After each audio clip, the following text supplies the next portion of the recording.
I'm Keith, I'm Dan. I'm Grant. and we're going to do something entirely different this morning. We're going to go and do a review of punk rock. Years ago, I was turned off early by punk rock, and so I've not listened to it at all. And Dan, I'm not familiar with it at all, except I had a punk rocker move in down the street, Dave Quackenbush from the Vandals, and so we started listening to him, and some of it's kind of really very entertaining. So that's how I got introduced to it. so anyway, you know, in our earlier videos, we have essentially done the same thing with rap, where we have not listened to rap, having been turned off early on. But we're now at this advanced age, trying to be more open and trying to explore things that we haven't touched for decades. And we'd like to do the same with punk rock. And Grant, who happens to be my pastor also, met his wife when the two of them were touring Europe in separate punk rock bands. So we have not only an experienced person, but someone who's actually played and sang in punk rock, who's going to walk us through some very seminal punk rock songs from the early years. And so we hope you enjoy this. All right, the next song is going to be by the Sex Pistols, which is essentially the only punk rock group I could name. I know, me too. I've heard of him also.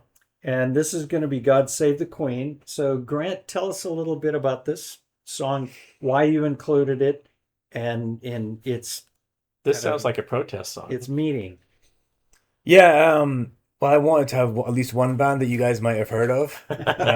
You nailed it. And really, what could be better than the Sex Pistols? You know, when I was I must have been 11 years old, I went to my cousin's house in Edinburgh to stay for a few days, and he had one of the Sex Pistols 45s in his underwear drawer hidden, so his mom wouldn't find it. It felt like it was kind of the first thing that just felt kind of dangerous. You know what I mean? Like it was quite at the time shocking and stood out a lot. But yeah, this song, God Save the Queen, it came out around the time of the Queen's Jubilee. I think a lot of people were, of course, very offended, but I think the song has a lot of more of a deeper meaning. It's not, again, the band have actually said it wasn't against the Queen.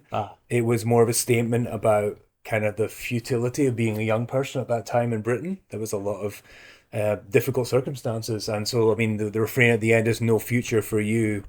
So I think punk rock does a really good job of holding a mirror up to society and saying things often in a very impolite manner, because sometimes politeness doesn't. No one pays attention when you're get polite. the message across. You're like, excuse me, our future looks pretty grim right now. Could you maybe make some changes? So they just came in straight out and said it.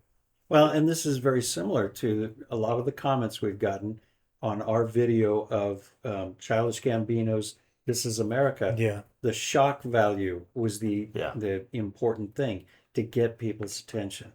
I think it's interesting. Your buddy kept his 45 in the sock drawer. Yeah. That's where my brother kept his George Carlin tape. Oh, wow. And Cheech and Chong, neither of which survived my mom's searches. So Yeah. they just disappeared one day and it was never mentioned. And of course, we're not going to ask. So. Yeah. All right, so let's listen to the Sex Pistols do God Save the Queen. Okay, here we go.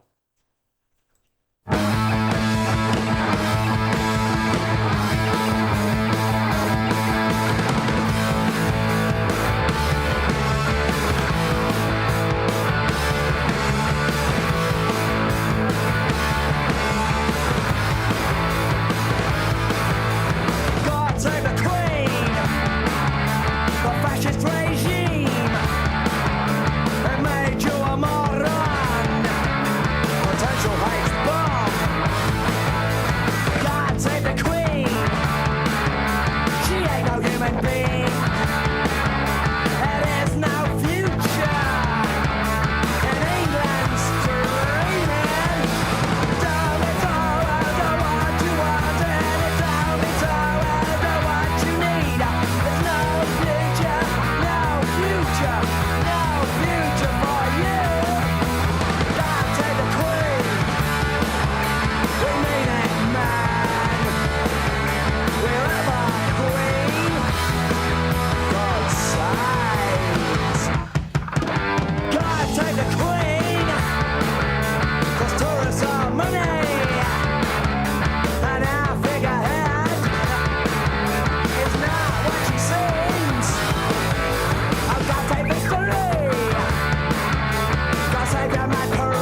Okay, that sounded like punk rock.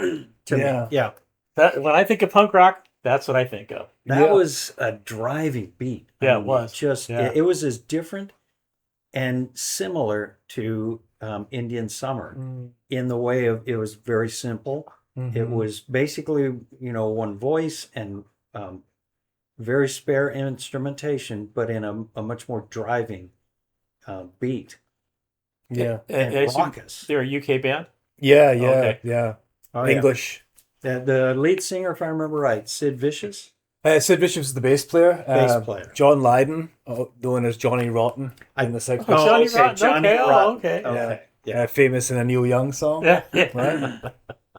Yeah, I mean, the sound is incredible. It's maybe not the best quality on that video, Yeah. Yeah. but the recording is like, I think bands have been trying to emulate the bigness of that sound Yeah. since then. It's just You such know a what? powerful sound. What I found myself thinking of towards the end was Black Sabbath on its Paranoid. The arrangement, the instrumentation, the Interesting. voice, just for whatever reason, Black Sabbath and on their Paranoid album is what this reminded me of. Huh. Not necessarily Yeah. all the songs, Yeah. Yeah. but just the very simple, straightforward rock approach. Well, I think the Sex Pistols, in many ways, and a lot of those bands were a reaction against big stadium rock bands. You'd kind of become a bit overblown with Genesis and all those bands, and I think they were definitely a reaction against that. But yeah, same amps, same instruments, Yeah. kind of different result. Which is so interesting because rock itself was so much a reaction to the blandness of what was music in the 50s, basically. Yeah. Perry Como, Andy Williams, Yeah. even the chairman of the board, Frank Sinatra.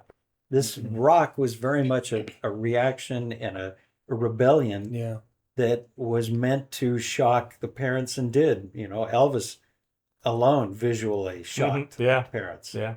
So Yeah. that it's almost this cycle that comes around every so often. Yeah, it feels like it's like adolescence is kind of a crucible for new creative power, and it's interesting though. You mentioned rock and roll. I mean, there's that. It's like a classic, like Chuck Berry kind of vibe. A lot of the Sex Pistols songs have that kind of nod to, rock and roll of that era. It's quite, but they were sort of doing something with something old, which then became like, well, it's the normal punk rock sound, but it was genuinely quite creative at the time. From what they loved, Well, and that's when you end up being a typical of anything. Later, people look back and say, "Oh, that's just very, I can't think of the term, but generic, not generic. It's like looking at westerns. So many lines in the old westerns seem so trite now, canned, because you've heard them so many times. But those early westerns were the ones that created the iconic phrases. Yeah. And it's essentially like what you're talking about here. This may sound, boy, I wish I could remember the term. This is the problem with being 7. That's right. Anyway, yeah, it'll come to me about 10 o'clock tonight, and I'll give you guys a call. Yeah, call me. Yeah. Don't call me. Not past 11 though. Okay. Because I'm also getting older. Okay. All right. Well, good. All right. So that was a good piece from the Sex Pistols. It was. Well, that was great. A lot of fun, and you take care. Peace out. Take care, everyone. Cheers.